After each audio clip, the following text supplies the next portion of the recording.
The White House. I love going to the White House. I've been several times. It is one of my favorite places in the entire world. And one of the things I love about the White House is how each president has left their mark.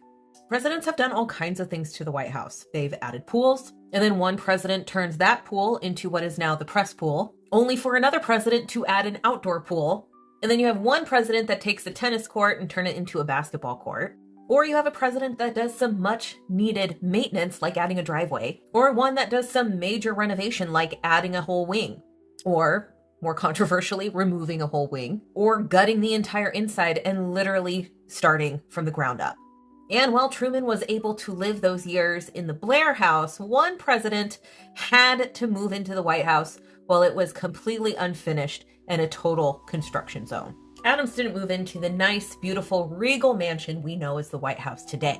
It was cold, damp, and it was totally a construction zone.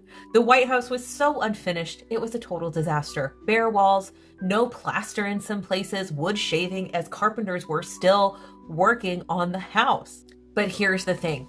Adams had no other choice. See, in 1790, Congress passed the Residence Act, which mandated that the federal government officially move the capital from Philadelphia to Washington, D.C. by November of 1800. That deadline was firm. The country was finally getting its permanent seat of government, and even though the president's house wasn't remotely ready, the government had to relocate to meet the legal date. The show had to go on. So John Adams arrives, and what does he find?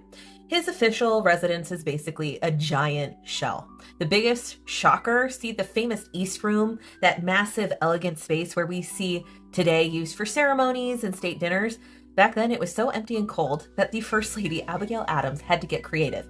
She literally strung up clothesline across the immense room to dry the family's laundry. Yes, the official reception hall of the United States was, for a time, the presidential laundry room. And to be honest, Abigail really wasn't fond of being First Lady, and she actually hated Washington, D.C., but she did write this to her daughter about how they just had to make do. She mentioned the lack of firewood and how cold and damp the house was. I mean, imagine moving into what's supposed to be the most important home in the country, but you're freezing, struggling to get a fire going, and there is no running water on site. They had to bring in water from everywhere. The Adams were essentially camping in the shell of their new, massive, and very drafty house, all because of a non-negotiable deadline.